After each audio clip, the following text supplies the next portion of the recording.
semana passada eu comecei a compartilhar algo com os irmãos, baseado assim, de forma introdutória, quero explicar e colocar aqui, de forma introdutória,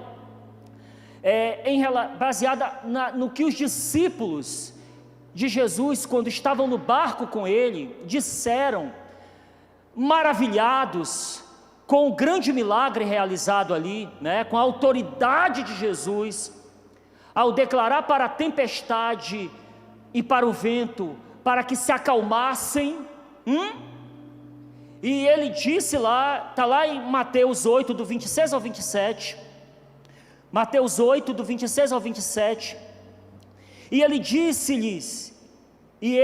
disse-lhes, por que temeis, homens de pequena fé, homens bule, homens bule, em outras palavras, homens de pouca fé, né?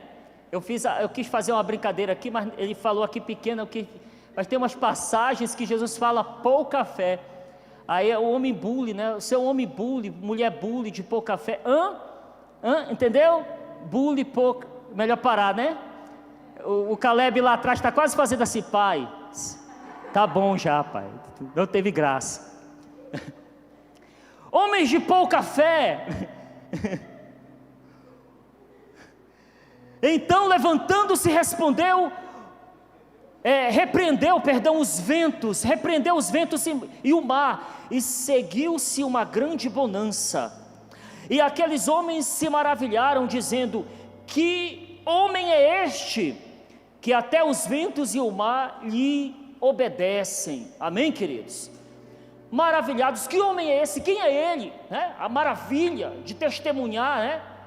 A surpresa, eles expressaram sua maravilha de forma interrogativa, quem é ele? Uau, ele é muito mais do que pensávamos, nós já tínhamos visto muitos milagres, mas ele é muito mais daquilo que já conhecíamos, uau, que homem é esse? Então, baseado nessa expressão, nessa declaração maravilhada dos discípulos, nós começamos a fazer, desde da semana passada, um apanhado aí de alguns momentos, né, de Jesus no decorrer dos evangelhos, amém? E aí baseando isso naquilo que ele é, a pergunta é lançada, quem é Jesus, né? Quem é esse homem? A maravilha ali nos discípulos maravilhados, e aí nós vimos que, quem é ele? Ele é aquele que nos purifica, ok, queridos? Eu fiz uma enrolada, me atrapalhei aqui todinho, mas você entendeu, amém? Quem é esse homem? É aquele que nos purifica, amém? Nós vimos isso na semana passada, né? E o leproso foi purificado, nós vimos em Mateus 8, do 1 ao 3, e ele diz que Jesus quer purificá-lo. Ele disse, você quer me purificar? O Senhor quer me purificar, eu tenho certeza disso. E Jesus disse, você acertou em cheio, eu quero purificá-lo. E aí as vontades ali, né, foram compatíveis, porque o leproso queria ser purificado, e Jesus queria purificar, e o milagre aconteceu, aleluia, porque Ele é aquele que nos purifica. Você crê? Você crê? E você vive isso, amém? Você vive isso, tem vivido, em seus momentos ali de necessidade de purificação, você sabe muito bem, eu também, e Ele vem e nos toca, amém? Ele toca o impuro e purifica, aleluia, queridos. E Ele, dentro desse processo de purificação, há perdão, Ele quer nos perdoar, porque Ele tem prazer nisso. Nós vimos isso lá em Miqueias, uma referência aqui, Miqueias 7, 18 ao 19, e especificamente no versículo 19 de Miqueias 7, Ele tem prazer em perdoar, ok?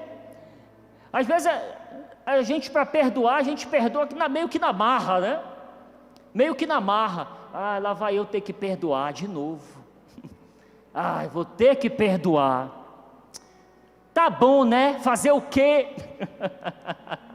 Eu vou perdoar de novo, horas. E vai meu perdoando meio que na marra, né? Mas diz com sinceridade, e aí o milagre, o perdão é liberado. Mas Deus não. O texto diz, Ele tem prazer em nos perdoar. Prazer. Você crê assim? É uma alegria, é uma satisfação para Ele, né? E aí lançamos a pergunta: e nós queremos ser purificados, assim como o leproso queria ser? A questão também é essa, nós também temos que querer a purificação, aleluia, querer, e aí Jesus opera, amém? Porque a purificação, o perdão, é tudo fruto da misericórdia dEle, e todos aqueles que são purificados e perdoados, é porque estão arrependidos, amém?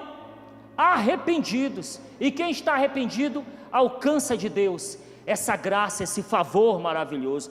É necessário querer, Provérbios 28:13, quem esconde seus pecados não prospera, mas quem os confessa e os abandona, encontra misericórdia. Você crê desse jeito, amém? Provérbios 29:1, quem teima em rejeitar a repreensão, será destruído de repente, sem que haja remédio. Provérbios 29:1, e até fiz uma ligação com Romanos 6, fazemos uma ligação com Romanos 6:23, que é esse mesmo versículo de Provérbios 29:1, com outras palavras. O pecado gera morte, o salário do pecado gera morte, mas nós não podemos esquecer a outra parte do versículo, mas o dom gratuito de Deus é o perdão, aleluia, é o perdão. O pecado gera morte, mas o dom gratuito de Deus que Ele dá aos arrependidos, aos quebrantados, é o perdão, amém? Então, entendamos assim, a dureza de coração nos fará perder muito, nos fará perder a misericórdia, o perdão dEle.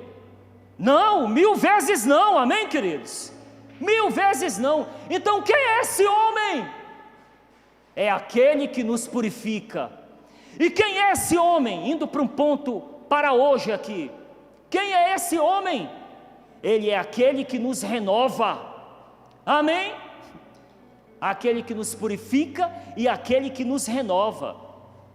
2 Coríntios 5:17, uau, clássico, esse versículo. Portanto, se alguém está em Cristo, é nova criação ou criatura, as coisas antigas já passaram, eis que surgiram coisas novas, amém? Ele faz nova todas as coisas. Apocalipse 21:5, eis que faço nova todas as coisas. Pastor Eric, que gosta muito desse versículo, um trechinho aqui desse versículo, eis que faço nova todas as coisas. Ele é o Deus da novidade, é o Deus da transformação, você crê? Amém? É o Deus da transformação. Então quem é esse homem? Ele é aquele, Jesus é aquele que nos renova. Esse é o tema para hoje, Jesus, aquele que nos renova, aleluia. E aí nós temos aqui exemplos na Bíblia, né? De pessoas que foram renovadas, tiveram suas vidas transformadas. Renovação fala isso, de sair de um estado envelhecido, decadente, feio, para um estado novo, bonito. É transformação, e Ele é especialista nisso, aleluia, amém? Transformação, Ele é aquele que nos dá nova vida, dentro desse ponto aqui, desse tema, Jesus é aquele que nos renova. Um exemplo aqui, 3 exemplos aqui, de pessoas na Bíblia que tiveram essa mudança, essa transformação maravilhosa de vida, em Jesus. O endemoniado gadareno, conhecemos muito bem, né? Essa passagem, daquele homem que vivia nos sepulcros, né? andava nu, como um animal, aprisionavam ele, tentavam contê-lo com correntes, mas a força demoníaca na vida daquele homem, aquele pobre homem, imagina o sofrimento, uma possessão maligna, violenta, muito forte na vida daquele homem, até que um dia ele teve a vida transformada por aquele que transforma vidas. Aleluia. Lucas 8:27, olha só, acompanhe comigo. Quando Jesus pisou na terra, foi ao encontro dele um endemoniado naquela cidade. Fazia muito tempo que aquele homem não usava roupas, nem vivia em casa alguma, mas nos sepulcros, vivia, ali. Imagina o terror que aquela situação causava nos moradores daquela cidade, o caos que era tudo aquilo. Mas Jesus chegou, diga, Jesus chegou na vida desse homem, e Jesus chegou na tua vida também, e transformou tudo, fez novas todas as coisas, porque Ele é aquele que nos renova, que transforma. O versículo 38 e 39 é para fechar aqui esse ponto. O homem de quem havia saído, e aí, estou pulando aqui todo um contexto, aqui já é a conclusão da situação. Jesus chega, expulsa os demônios já tentam barganhar ali, os envia para aqueles porcos ali, e Jesus expulsa os demônios do homem para os porcos, e aí aquele homem é livre, tem transformação. E aí no versículo 38 nós lemos: o homem a quem havia saído os demônios suplicava-lhe que o deixasse ir com ele, mas Jesus o mandou embora, dizendo, versículo 39, volte para casa e conte o quanto Deus lhe fez. Assim o homem se foi e anunciou a toda a cidade o quanto Jesus tinha feito por ele. Aquele homem estava transformado, mudado, e se tornou ali imediatamente um missionário. E com certeza muitos ali se converteram, eu acredito, queridos, pelo testemunho poderoso que era, a vida daquele homem. Todos conheciam ele ali naquele estado decadente, oprimido, e agora estava transformado, mudado, liberto. E aí começou a espalhar o que Jesus fez por ele. Esse é o evangelho mais poderoso que tem. É a forma de pregação do evangelho mais poderosa, queridos. É dizer o que Jesus fez por nós. Surte um efeito tremendo isso. Contar o que Jesus fez é poderoso para causar impacto na vida das pessoas. O que dizer de Maria Madalena? Falamos aqui já, eu principalmente muitas vezes, recentemente tenho citado muito a passagem de João 8, a mulher ali, perdida, uma vida promíscua. E lá no capítulo 8 de João nós vemos ali o encontro dela com aquele que a transformou de uma vez por todas. É sua vida perdida ali. Tem até o filme Ressurreição, que ele narra a situação ali do comandante ali das tropas ali, que cuidavam, que tinham a responsabilidade ali de cuidar do sepulcro onde Jesus estava.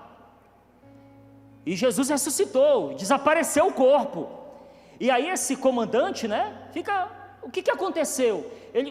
Boa parte do filme é ele fazendo uma investigação, interrogando pessoas, às vezes até de forma bem dura, Você viu o corpo? Você sabe quem pegou o corpo? E ele fica interrogando ali todo mundo, encucado, o que aconteceu, para onde levaram esse corpo?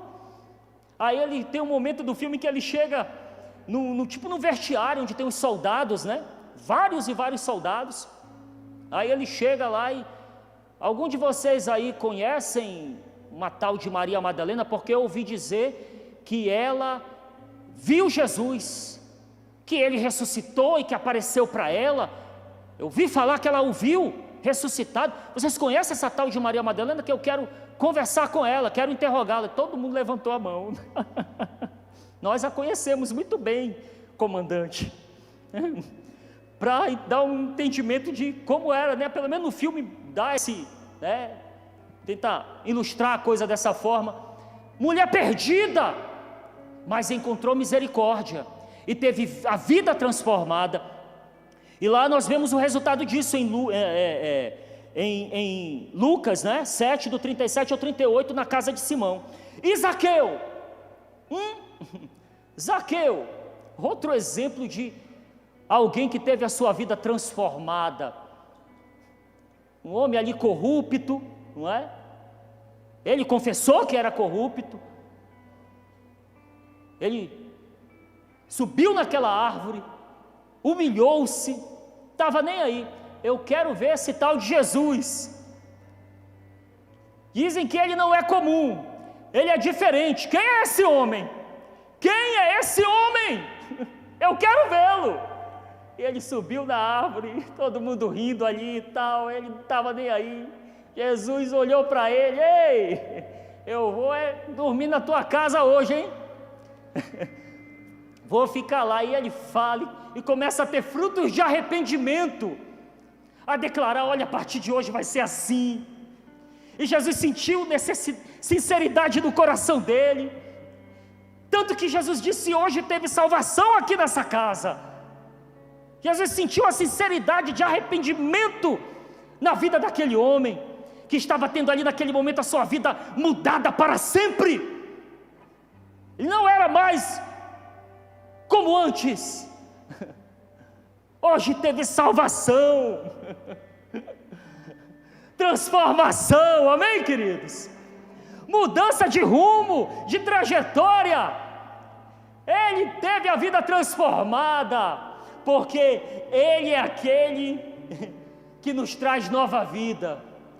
Porque aquele que está sentado no trono diz: eis que faço nova todas as coisas. Aleluia! Aplauda ao Senhor Jesus, se você está com vontade. Eis que faço nova todas as coisas. E quem é esse homem? Ele é aquele que renova nossas forças. É aquele que nos traz nova vida e que renova as nossas forças. Efésios 6:10. Finalmente, fortaleçam-se no Senhor e na força do seu poder. Amém? Fortaleçam-se no Senhor. É uma ordem. Ele está dizendo: vá até o Senhor e seja fortalecido no Senhor. Vá lá, porque você vai encontrar forças. Todos que estão fracos podem ir até Ele e serem fortalecidos. Amém? Porém, apenas os humildes são renovados. Nunca nos esqueçamos disso. Aleluia, queridos. Só os humildes são renovados. Porque o soberbo, por acaso, vai dizer que está fraco? Não. O soberbo vai viver se gabando, dizendo: não, eu estou bem. Mas só ele, Deus, sabe como está o coração. Está todo detonado. Todo detonado. Está... só a fagulha. Mas tem que ter sinceridade e humildade para dizer: Senhor, preciso de Ti. É muito lindo. O salmista Davi, no Salmo 38, versículos 9 e 10, por favor me acompanhem. Senhor, diante de Ti estão todos os meus anseios, o meu suspiro não Te é oculto. Tu conhece tudo, Senhor, até o meu suspiro Tu conhece. E o versículo 10 do Salmo 38, meu coração palpita, as forças me faltam, Senhor, até a luz dos meus olhos se foi. Olha, que coisa linda, hein, querido? Meu irmão, não tem outro resultado. Deus vê uma declaração dessa, meu irmão, já que eu mando fogo em cima dele, fogo renovador. Eu vou encharcar ele todinho de óleo, é agora. Vai, lá vem chuva sobre o sedento. Ele manda Ele renova os humildes, Ele manda a renovação, envia, e o novo vem. É tremendo isso, aleluia. O humilde experimenta isso. Provérbios 16, 18: o orgulho vem antes da destruição, o espírito altivo antes da queda.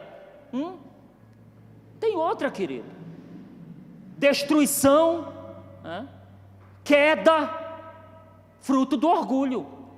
Renovação, restauração, perdão, purificação e todo um pacote de coisa boa vem para os humildes. Então nós não temos que ficar nos achando alguma coisa. Não, sinceridade, porque é o primeiro passo para a renovação das forças. Eu estou fraco, preciso de Ti, me ajuda, Senhor. Estou caído. Para que orgulho, soberba, Já falei aqui, a minha avó, que Deus a tenha, dizia: meu filho, não precisa de muito para o ser humano ficar besta. Não precisa de muito para o ser humano ficar besta. Meu Deus, como tem tanta gente besta nesse mundo, soberbo, tudo se achando alguma coisa. Somos nada, queridos, somos nada, e Deus é tudo. Ganha um pouquinho mais que os outros, fica todo besta.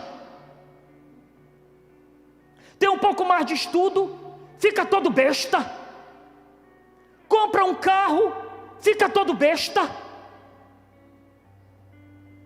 Começa a malhar, fica sarado, musculosozinho, saradinha, fica todo besta.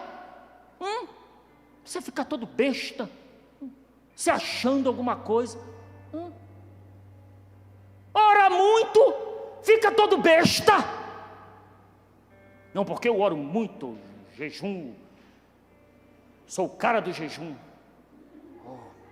E ele vem, parece, ele anda, na visão dele, ele entra na igreja, na visão dele, ele entra na igreja flutuando, nem toca no chão.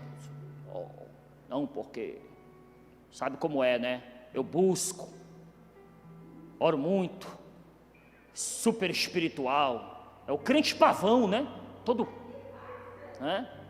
se achando melhor que os outros, na visão dele é assim, mas Deus olha e diz: ixi, está todo fedido. Deus olha, na visão de Deus, está todo fedido e sujo, não é nada. Para quê, queridos? Para quê? Isso só atrapalha a vida da gente, não ajuda em nada. A humildade nos leva à unção, nos leva à transformação, a misericórdia para com os outros também, e por aí vai, não é, queridos? Você entende assim? Eu conto a história, uma coisa que aconteceu numa empresa que eu trabalhava. A moça lá, uma moça que lá no momento lá da linha de produção, trabalhava na linha de produção, era uma moça super legal, humilde, conversava com todo mundo, descontraída e tal, simpática. Aí ela recebe uma promoção lá na empresa. Meu irmão, estragou a moça. Não, querido, não é inveja não, alguma coisa, amém, e dava para ver, esforçado, estudava, estava aprendendo inglês, show, maravilha, vai para frente, meu irmão, cresçamos, mas que isso não seja motivo de tropeço, pela soberba.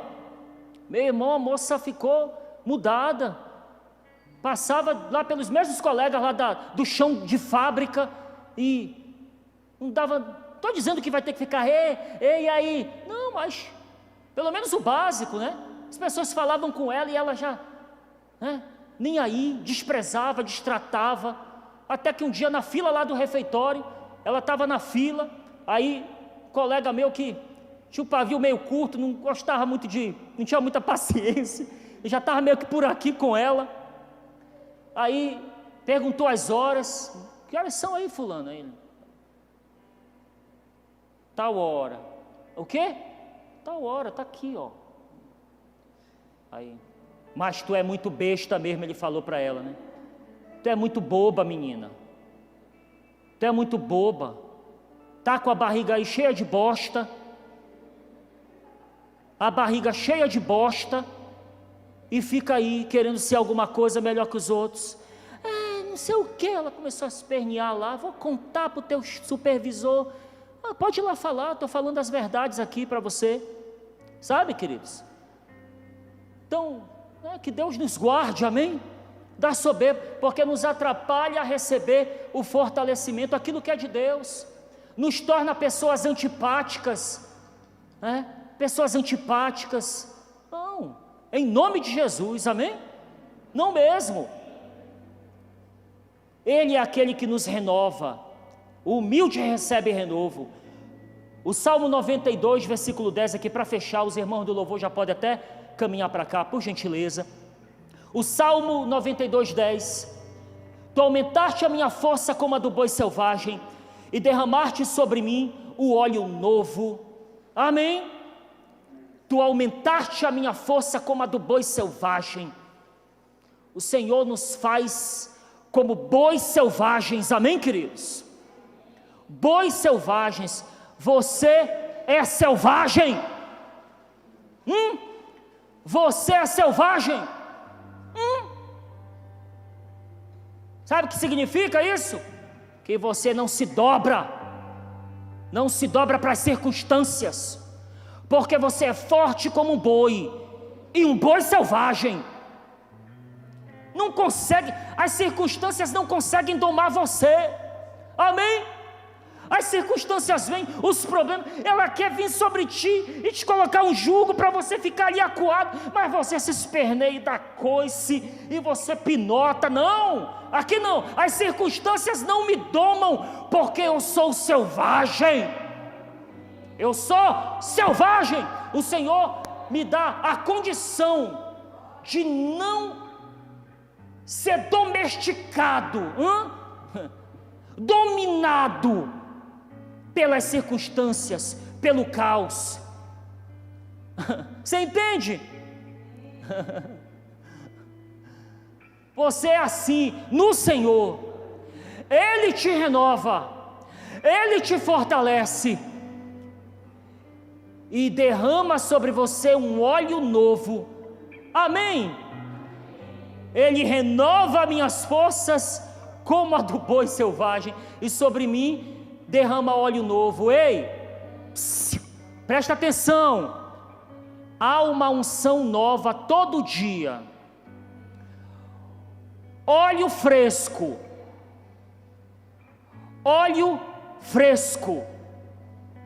não é óleo ao fresco, tá? Óleo fresco, cadê o fresco? Não, é óleo. O Caleb, vai. É óleo. Amém? Vocês não riram porque eu já contei já fiz esse trocadilho, essa brincadeira aqui, mas de repente alguém deve estar aí nos acompanhando, rindo bastante, porque não sabia disso, não tinha ouvido eu falar sobre isso ainda. Óleo fresco, meu irmão, amém? Ou seja, todo dia tem do Senhor uma porção personalizada, especialmente para você. Unção, força, vida renovada, amém, querido? Trazida pelo seu rio, eu creio.